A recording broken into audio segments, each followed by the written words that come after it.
왕의 목을 겨눈 날카로운 칼날. 그 아이는 매양뼈에 사무치는 고통을 참고 살아왔지만 구차하게 살고 싶지 않다. 신라인들은 그의 머리를 북천 계단에 묻고 밟고 다녔다. 그러나 성왕은 되살아났다.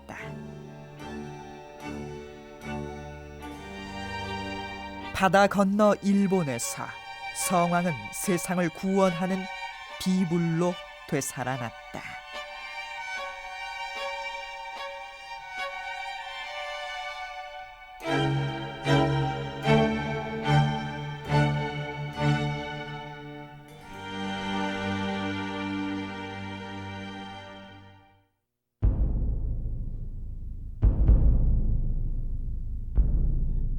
우리에게 백제 성왕은 1500년 전 관산성 전투에서 비극적인 최후를 맞이한 인물로 기억되어지고 있습니다.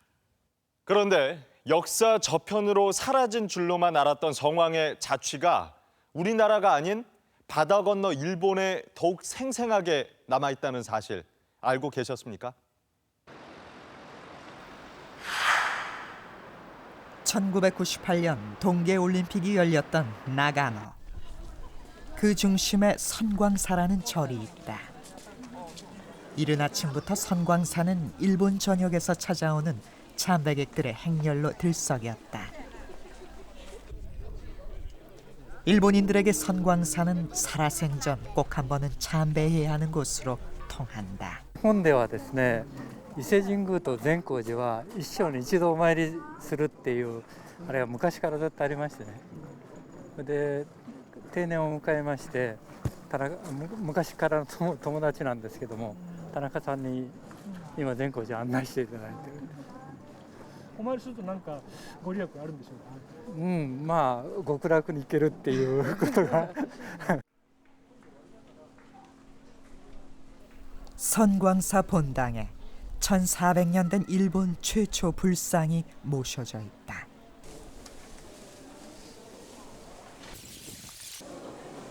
본당 안으로 이어진 참배객들의 긴 행렬. 하지만 불상은 찾아볼 수 없다. 선광사 비불은 평상시에는 공개되지 않는다. 그런데도 참배객들이 줄지어 찾아오는 것은 비불이 안치된 본당 지하의 밀실 성지를 순례하기 위해서다. 참배객들은 빛 한 줌 없는 어둠 속에서 밀실 자물쇠를 만지고 나온다.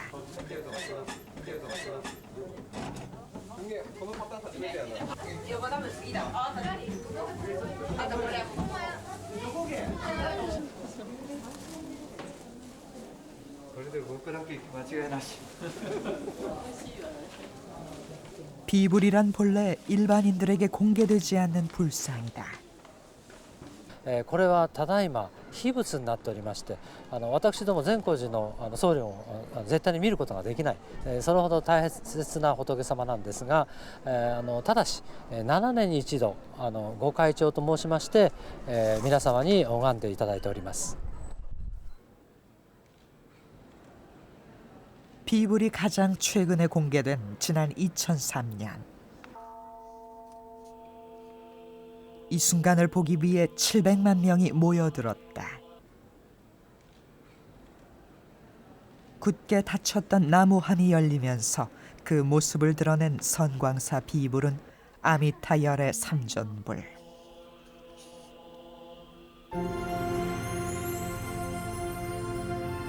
양옆에 보살을 거느리고 서 있는 이 아미타열의 불이 1470여 년 동안 선광사에서 전해온 것으로 알려진 일본 최초의 불상이다.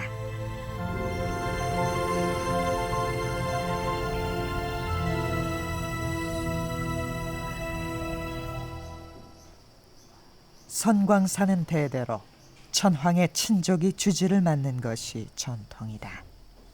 6世紀の半ばおっしゃいました清明王から日本の大和朝廷に対して献上された仏様でございまして、最初はこの仏様をお祭りするかどうかということで大変に崇仏派と廃仏派の争いがございまして、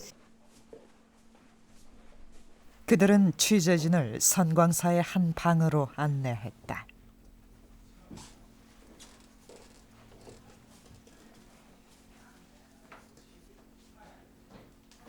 こちらにかかっております善光寺縁起が、私のお寺に伝わっております300年前の善光寺縁起であります。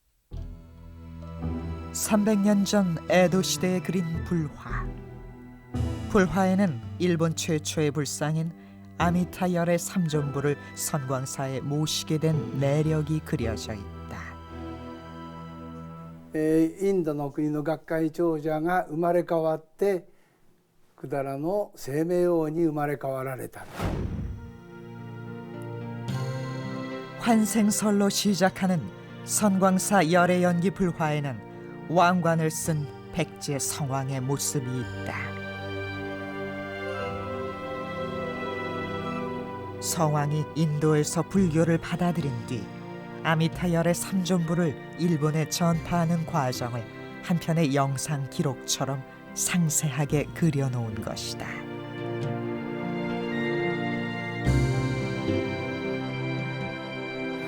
水明王は今度、船を作って如来様を日本へお送りをしていく、これがお別れをしていく姿ですね。 선광사의 아미타열에는 정말로 백제 성왕이 보낸 것일까? 일본의 불교 왕조 역사서인 부상약기 내용이다.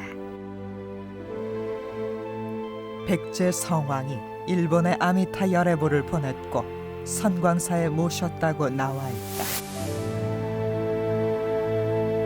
韓国ではですね、清明王が1450年も前に、仏像を送られて、でしかもその仏像がこの善光寺でですね1450年の長きにわたってお祭りしているということをあまりご存じないということなんですが、ここ善光寺ではまたさらに1000年も2000年も大切にですねお祭りしていこうというふうに考えております。 일본의 선광사 아미타열애불은 1500년 전 백제 성왕의 숨결이 깃든 불상이었다. 현존하고 있는 백제 불상 가운데 가장 오래된 불상이 일본 선광사에 건너가 있는 셈인데요. 그렇다면 성왕은 왜 그 같은 불상을 일본에 보냈던 것일까요? 한 나라의 국왕이 단지 종교 전파를 위해서 이 같은 행동을 했을까요? 예나 지금이나 국제 외교란 주는 것이 있으면 반드시 얻고자 하는 것이 있기 마련이죠. 흥미로운 것은 성왕이 일본에 집중적으로 불교 문명을 전파한 시기가 바로 사비로 수도를 옮긴 직후라는 것입니다. 성왕은 백제의 두 번째 수도 웅진에서 나고 자라 왕위에 올랐다. 일본 서기는 성왕이 지리에 능통한 것으로 전한다.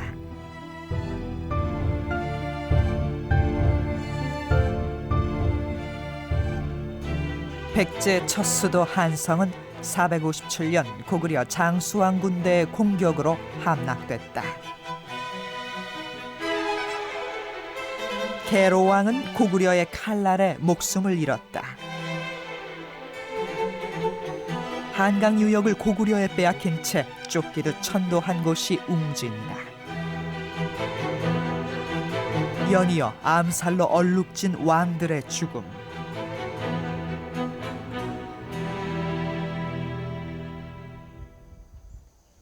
백제 왕들에게 웅진은 왕실의 권위가 갈기갈기 찢어진 상처의 땅이자 절치부심의 땅이었다. 성왕은 웅진 시대의 5번째 왕이다. 성왕에게 무령왕의 무덤은 아버지의 못다 이룬 꿈을 반드시 이루겠다는 다짐을 되새기는 곳이었다.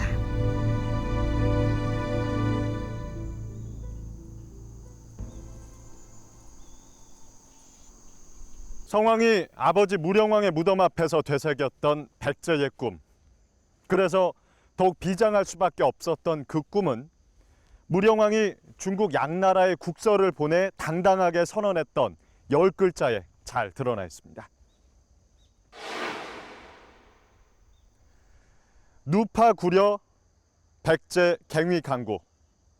고구려를 격파하고 백제가 다시 강국이 되는 것.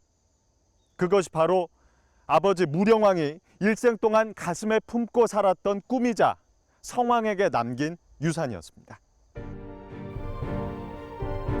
아버지 무령왕의 일생은 고구려에 빼앗긴 한강을 되찾기 위한 치열한 전쟁이었다. 고구려와 싸워서 이길 정도로 백제의 힘을 키웠지만 고토 회복의 꿈은 이루지 못한 채 아버지는 눈을 감았다. 아버지가 그랬듯 성왕에게 고구려와의 전쟁은 숙명이었다. 538년 마침내 결단을 내린다. 사비로 천도할 것이오.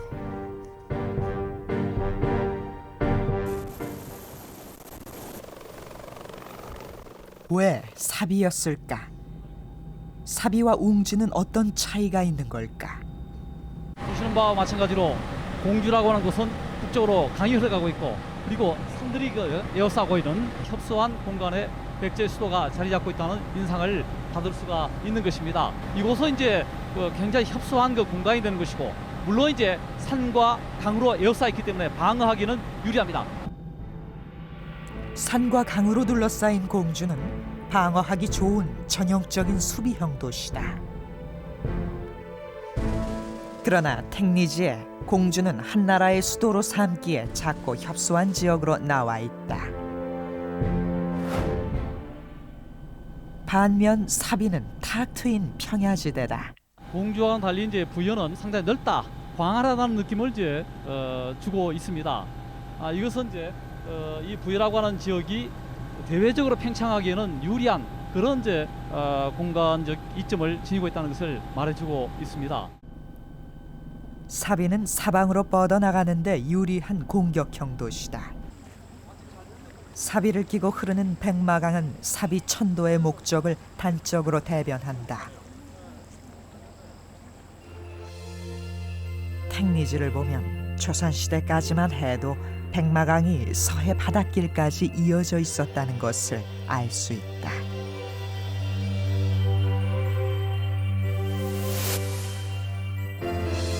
성왕은 이 백마강을 이용해서 중국 대륙, 그리고 일본 열도, 고구려, 나아가서는 이제 동남아시아 일대까지 진출할 수 있는 그러한 천혜의 어떤 강줄기를 확보했다, 이렇게 이제 볼 수가 있겠습니다. 실제로 성왕은 사비에서 바다 건너 중국의 양나라 그리고 일본과 교류했다.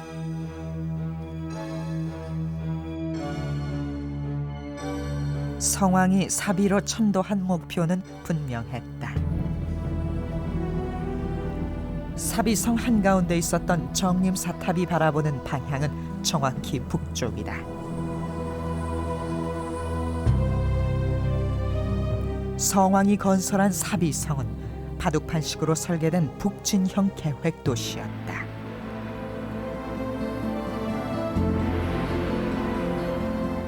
사비천도 직후 성왕은 그의 웅대한 꿈을 밝힌다.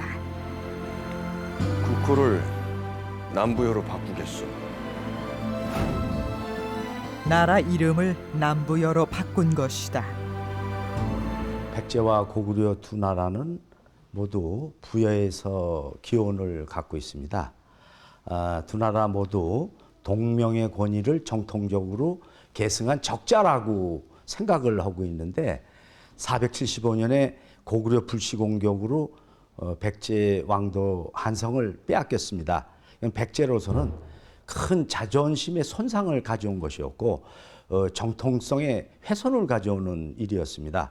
따라서 백제 성왕은 남부여로 고쳐서 부여 계승 의식을 천명하고 나아가서는 북진을 선언하는 그런 의미를 가진 것으로 볼 수가 있겠습니다. 웅진 시절 성왕은 고구려군의 계속되는 공격을 막아내기에 급급했다.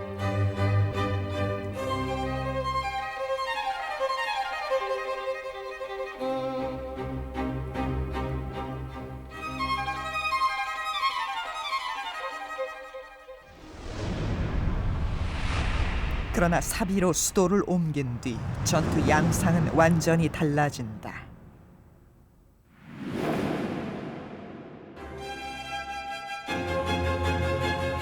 사비천도 2년째 되던 해, 성왕은 처음으로 고구려를 공격한다.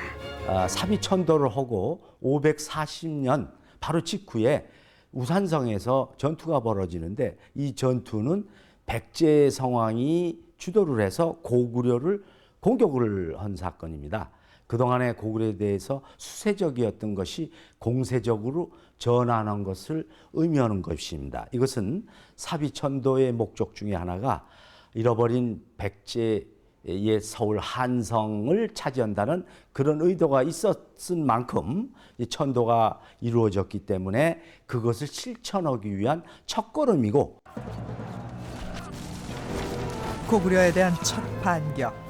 하지만 고구려는 여전히 막강한 상대였다.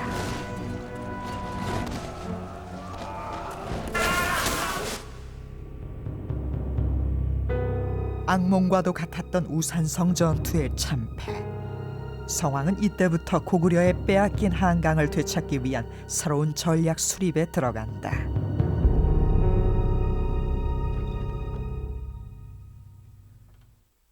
고구려와의 일전을 위해 단행한 사비천도. 하지만 고구려는 백제의 힘만으로 상대하기엔 여전히 버거운 존재였습니다. 성왕은 새로운 전략이 필요했습니다. 이때 성왕이 주목한 곳이 바로 바다 건너 일본입니다. 일본의 과거와 현재가 공존하는 나라현은 아스카 문명의 산실이다. 아스카 공원의 넓은 구릉지대에 75톤이 넘는 바위돌로 만든 이시부타이 고분이 있다. 무덤의 봉분이 모두 벗겨지면서 밝혀진 일본에서 가장 큰 돌무덤이다. もともとは土がかぶってたと思うんですけども、それが全部なくなって今こういう石だけになってますけどね。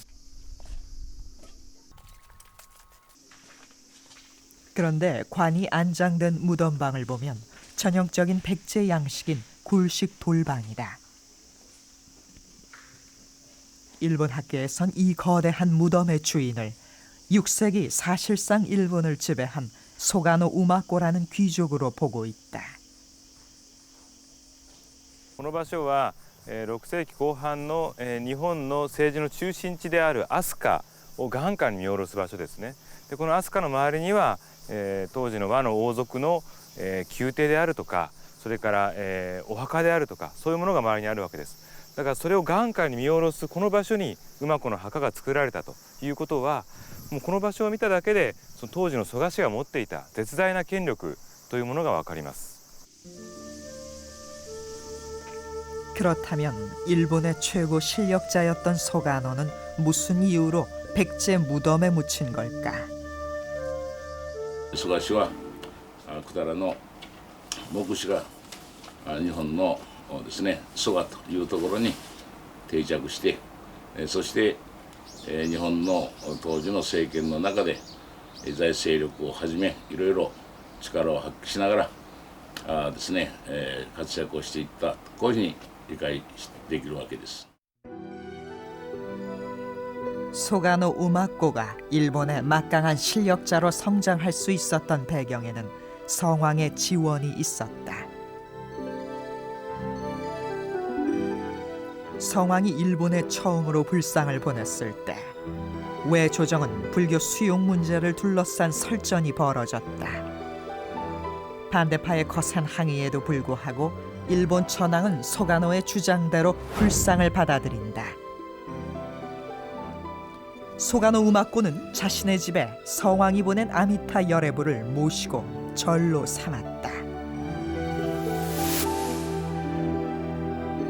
生命王の時に仏教の伝来は単に仏像や経典が伝わったということだけではなくて、当時の百済の優れた文化が我が国に伝わったというように解釈すべきだと思います。 성왕이 일본에 파견한 불교 사절단은 다양한 기술을 가진 백제 전문가 집단이었다.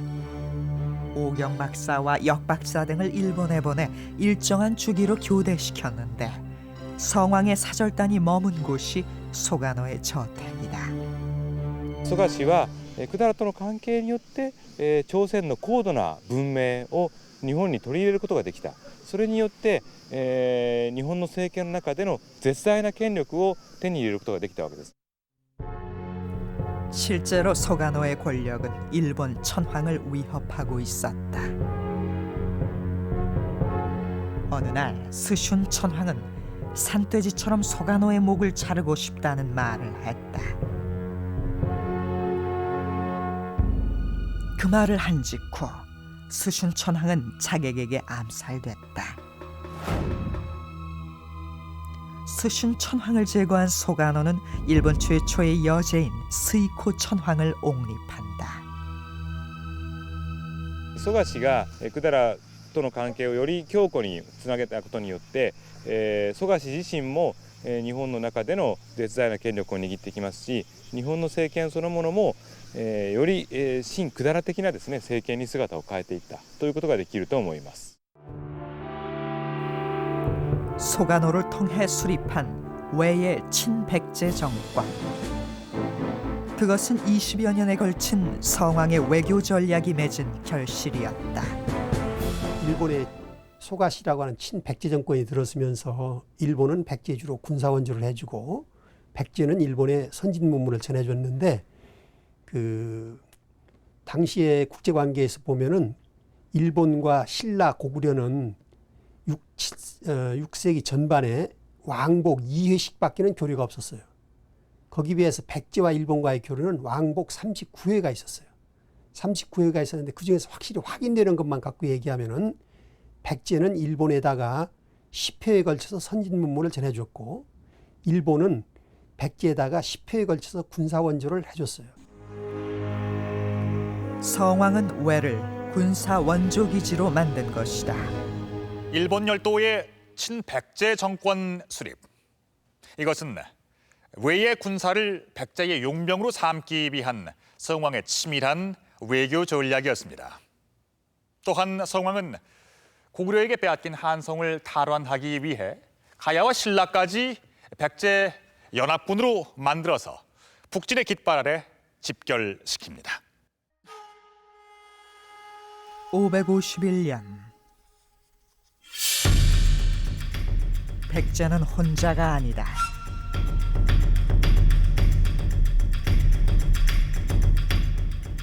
신라,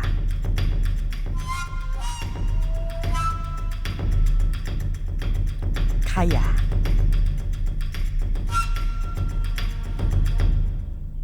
그리고 외의 군사들이 백제연합군의 깃발 아래 합류했다.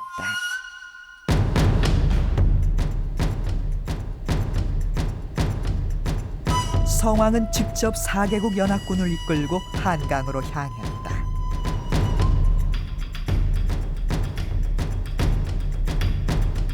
(551년에) 그 한강 고토 수복 작전은 과거 한반도에서 일어난 어떤 전쟁과는 다른 특이한 면이 있습니다.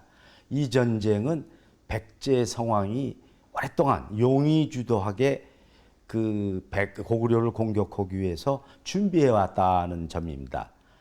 기존의 그 신라와의 관계뿐만 아니라 또 가야라든가 일본 열도의 외까지도 연합전선에 끌어들여 갖고 일종의 그 네 나라가 연합을 해서 고구려를 공격하는 이런 형태를 보이기 때문에 이것은 일종의 그 동아시아의 전쟁사에서 국제전의 성격을 띤 종종과는 다른 아주 특이한 전쟁의 양상으로 이렇게 풀이할 수 있겠습니다.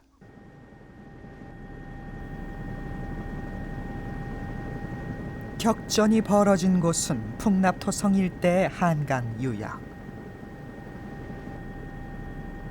고구려의 짓밟히기 전까지 이곳은 백제의 시조인 온조가 나라를 세우고 터전을 닦았던 한성이었다.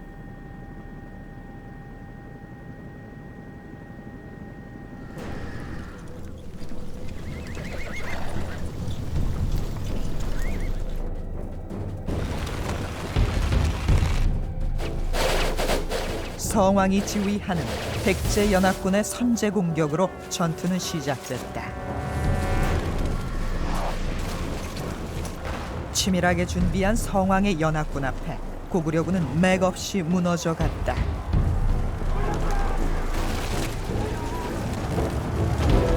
성왕의 승리였다. 성왕은 마침내 고구려에 빼앗겼던 한성을 되찾는다.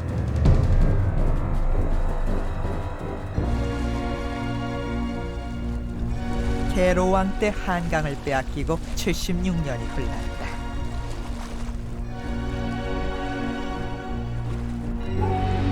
성왕은 백제의 옛 수도를 되찾았다.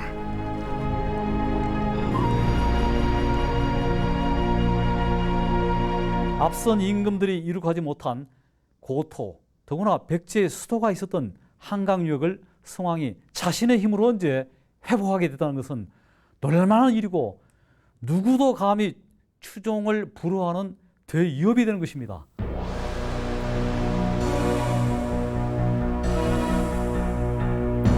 하지만 성왕은 한강 탈환에서 멈추지 않았다.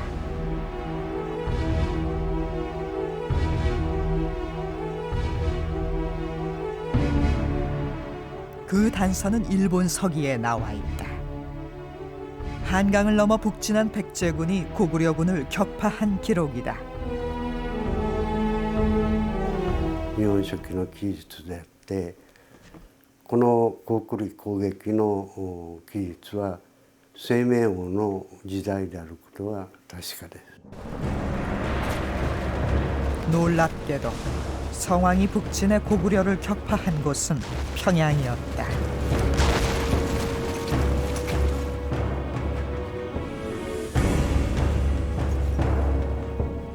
일본 서기에 나와 있는 평양 격파 기록은 아주 구체적이다. 치열한 격전 끝에 성왕의 백제 연합군이 평양을 함락시키자 고구려 왕은 궁궐 담장을 넘어 도망갔다. 성왕이 백제 연합군을 이끌고 평양의 고구려 군까지 점령한 것이다.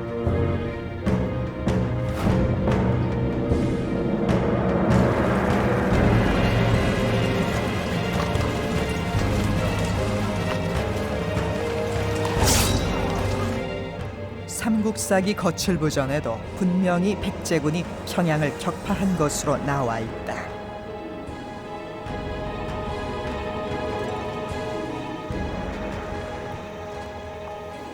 한강을 넘어 평양 공격. 오랜 세월 절치부심 북진을 준비한 성왕의 원대한 꿈이 이루어진 것이다. 평양 공격에 함께한 연합군은 일본에서 파견한 왜군이었다.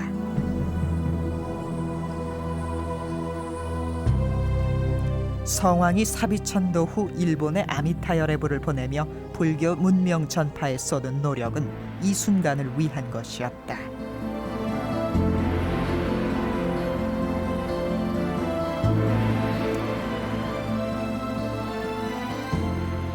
이곳 풍납토성은 바로 백제의 첫 번째 수도였던 한성입니다. 76년 만에 다시 되찾은 백제의 북방 영토. 성왕은 과연 어떤 심정이었을까요?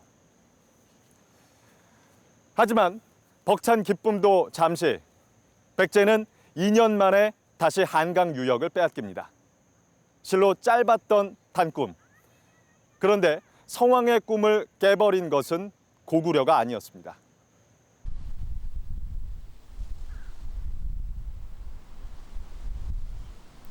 서울의 전망이 한눈에 들어오는 북한산 비봉. 비봉 정상에 비석 하나가 우뚝 서 있다. 신라 진흥왕이 세운 북한산 순수비가 있었던 자리임을 알리는 표지석이다. 진흥왕은 성왕의 백제군이 점령하고 있던 한강 하류를 장악한 뒤 한강이 내려다 보이는 북한산 비봉에 올랐다. 그 기념으로 세운 것이 바로 이곳에 있었던 북한산 순수비다. 신라 진흥왕은 동맹을 깨고 기습적으로 그 백제를 공격해서 한강 하류역을 차지하게 됩니다. 신라가 백제 성왕과 맺은 동맹을 깨고 한강 하류 지역을 기습적으로 차지한 것은 553년. 성왕이 한강을 넘어 북진할 때부터 그 징조가 나타났다. 군사를 합하여 고구려를 계속 공격합시다. 나라가 흥하고 망함은 하늘에 달려 있으니 만약 하늘이 고구려를 미워하지 않는다면 내 어찌 감히 고구려의 멸망을 바라겠소. 진흥왕은 백제연합군에서 빠졌다. 그리고 진흥왕은 밀사를 파견해 고구려에 그 사실을 알린다.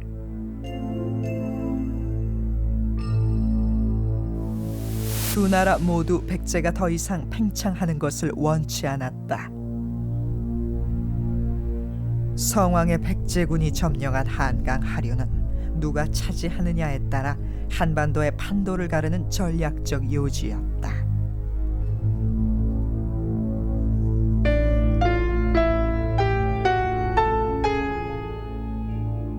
성왕의 막강한 힘의 위협을 느낀 신라와 고구려는 동맹을 선언한다. 그 당시의 국제 정세는 고구려의 입장에서는 남쪽에서의 그 화해가 필요했습니다. 그래서 그 신라에게 그 한강 하류 유역을 그 차지하는 것을 묵인해 주는 그 대가로 고구려의 그 북진을 그 하지 말 것을 그 종용하는 그러한 그 밀양대지 그 협약을 맺게 됩니다. 그래서 그러한 그 밀약을 바탕으로 해서 신라의 진흥왕은 그 백제의 성왕이 차지한 한강 하류 지역을 다시 뺏게 되는 거죠.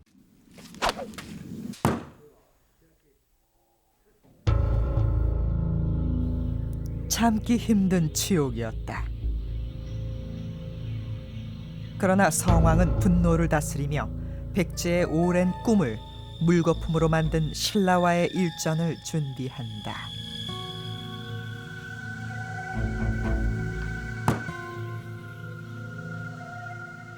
먼저 성왕은 딸을 진흥왕에게 시집 보낸다.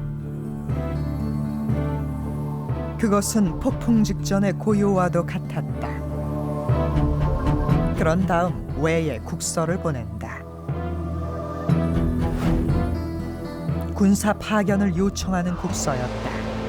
성왕은 554년 1월 중으로 군사를 보내달라고 강조했다. 전쟁이 초일기에 들어간 것은 554년 7월. 성왕의 공격 명령이 떨어졌다. 왜군까지 합류한 3만 대군을 지휘하게 될 연합군 사령관은 성왕의 아들이 맡았다.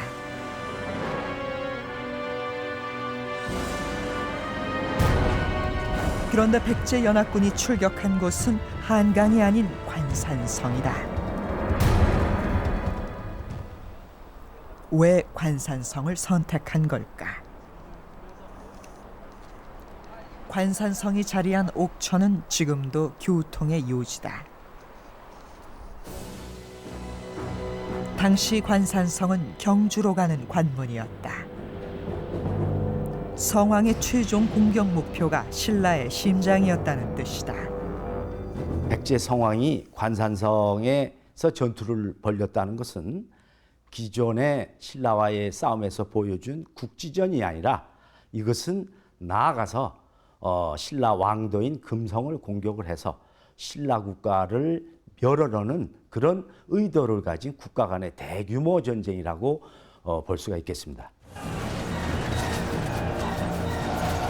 백제 연합군의 관산성 공격은 성공적이었다. 3만 대군 앞에 신라군은 무너졌다. 백제는 순식간에 관산성 일대를 장악한다.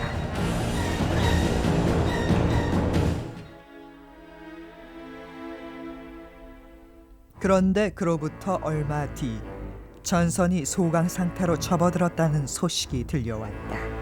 성왕은 왕국만 지키고 있을 수 없었다.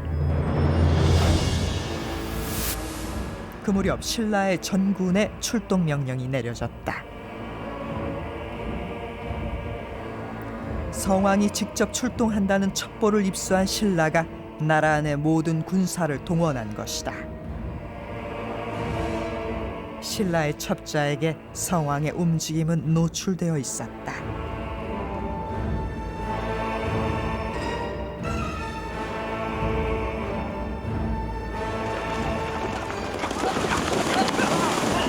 성왕이 관산성으로 출발한 시각,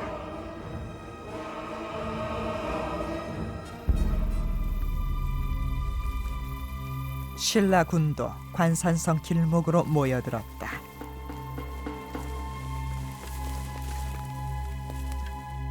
매복이었다.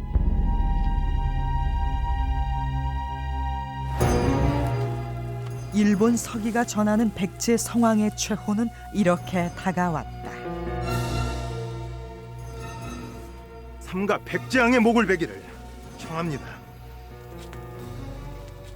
우리 신라의 법에는 맹세한 것을 어기면 비록 국왕이라 하더라도 노비의 손에 죽는 것이 법입니다.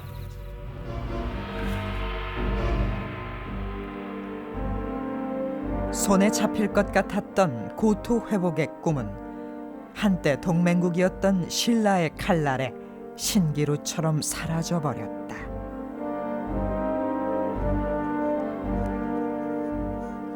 그 아이는 매양뼈에 사무치는 고통을 참고 살아왔지만 구차하게 살고 싶지 않다.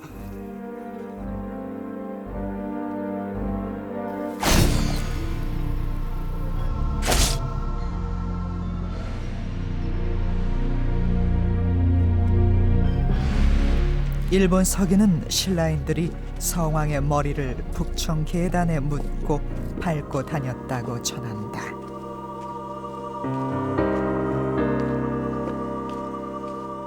성왕은 이제 나라 사람들이 존경했고 또 천문지리에 신묘하게 통달했다라고 했을 정도로 거의 신적인 인물로 이제 사람들이 바라봤던 그런 존재가 되는 것입니다. 그러한 성왕을 죽이긴 했지만 그러나 죽은 다음에 이제 그 성왕의 역할, 바로 성왕의 영적인 힘을 두려워했기 때문에 북청이라고 하는 관청의 계단 밑에 묻어둬가지고 성왕의 머리를 밟고 다니면서 성왕의 영적인 힘이 바깥으로 발산하는 것을 의식적으로 막으려고 했다고 볼 수 있습니다. 그것은 이제 신라인들이 성왕을 얼마나 두려워했는가라고 하는 것을 이제 역설적으로 반증한다, 이렇게 볼 수 있습니다.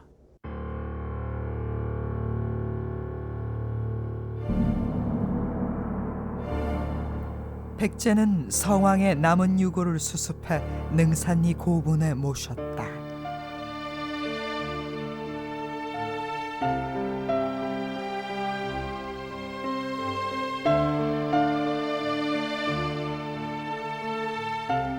성왕의 전사 소식에 일본 열도는 슬픔에 빠졌다.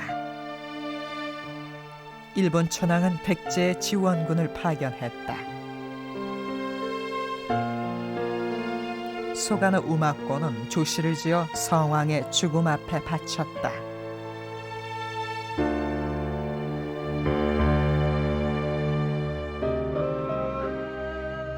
어찌 이렇게 뜻밖의 서거하셔서 흘러간 물과 같이 돌아오지 않으시고 무덤에서 쉬시리라고 생각했겠습니까? 어찌하여 이렇게 마음이 아프고 슬픔이 혹독합니까?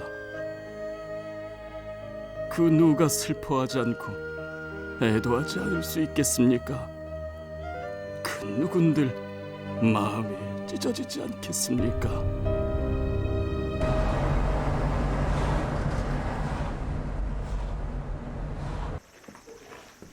그러나 그것이 성왕의 최후는 아니었다.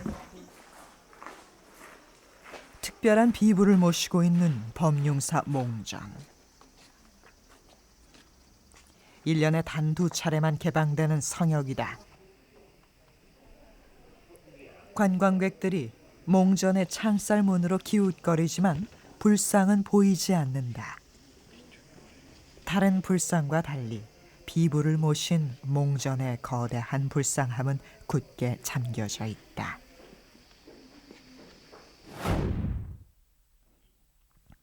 불상 함이 열리고 비불이 공개되는 때는 봄, 가을로 각각 한 달씩. 몽전의 비불은 구세관음상이다. 세상을 구원한다는 뜻이 담긴 불상이다.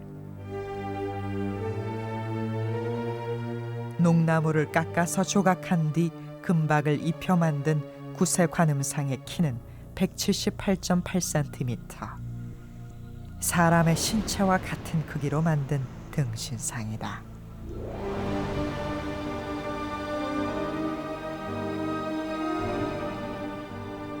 화려한 보관 아래로 흘러내린 긴 머리카락. 다른 부처상에서는 찾아볼 수 없는 모습이다.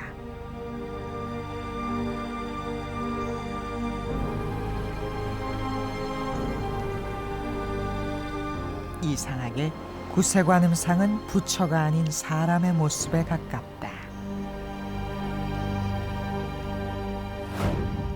예, 이 보살상은 우선 얼굴이 아주 깁니다. 얼굴이 길고 코가 아주 강조되고 입이 강조돼 있죠.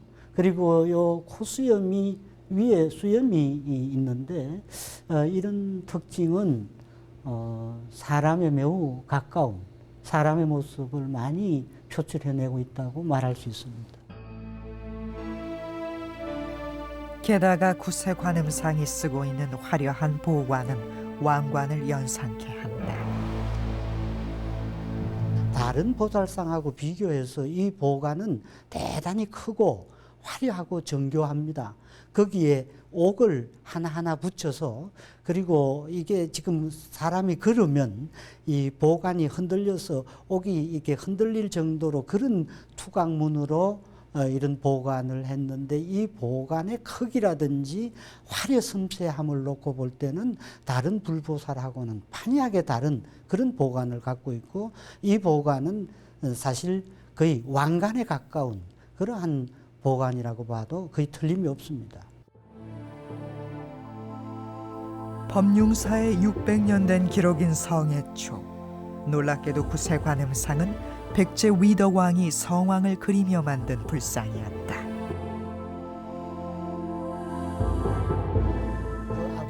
위덕왕은 구세관음상의 관산성 전투에 전사한 아버지 성왕의 모습을 담았다. 만들었다 보면은요, 바로 그 조기 형상, 그 아버지의 형상입니다. 그 아버지 그 성명왕, 즉 성왕의 형상을 만든 것. 성왕의 화신이 법융사 몽전의 비불 구세관음상이었던 것이다.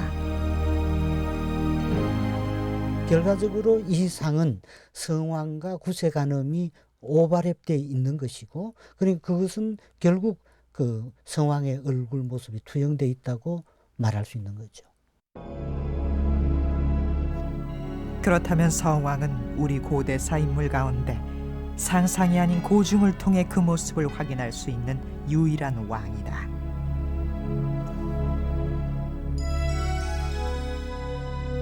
구세관음상을 바탕으로 1500여 년 전 성왕의 살아생전 숨결을 되살려 보기로 했다. 178.8cm의 장신의 키에 살아생전부터 성군이란 뜻의 성왕으로 불렸던 후덕한 인상.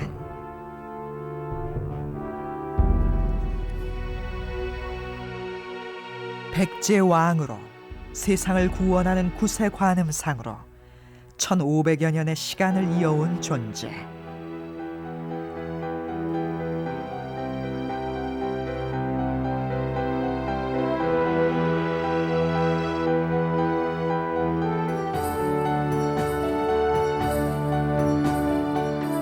마침내 백제 성왕이 우리 앞에 되살아났다.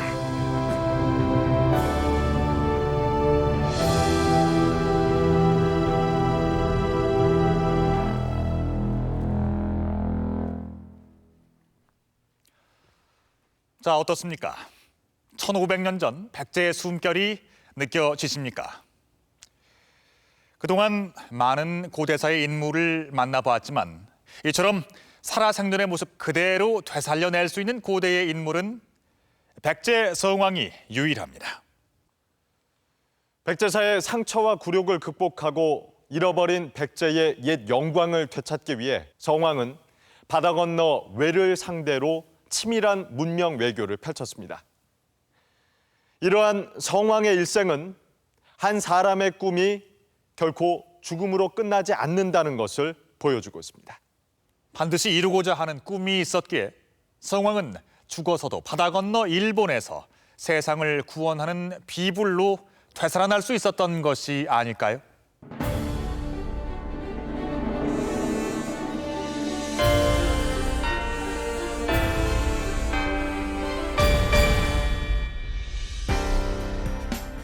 이혼을 하겠소이다. 사방길 하는 것하고 어찌 살아요? 당대 여성으로서 너무 자유로운 남녀관계.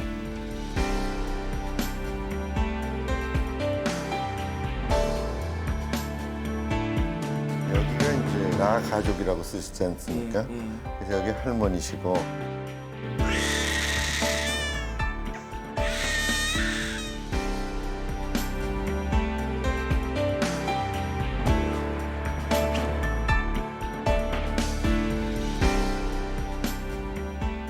다음 이 시간에는 나는 말한다 내게 금지된 것을 화가 나 해석편이 방송됩니다.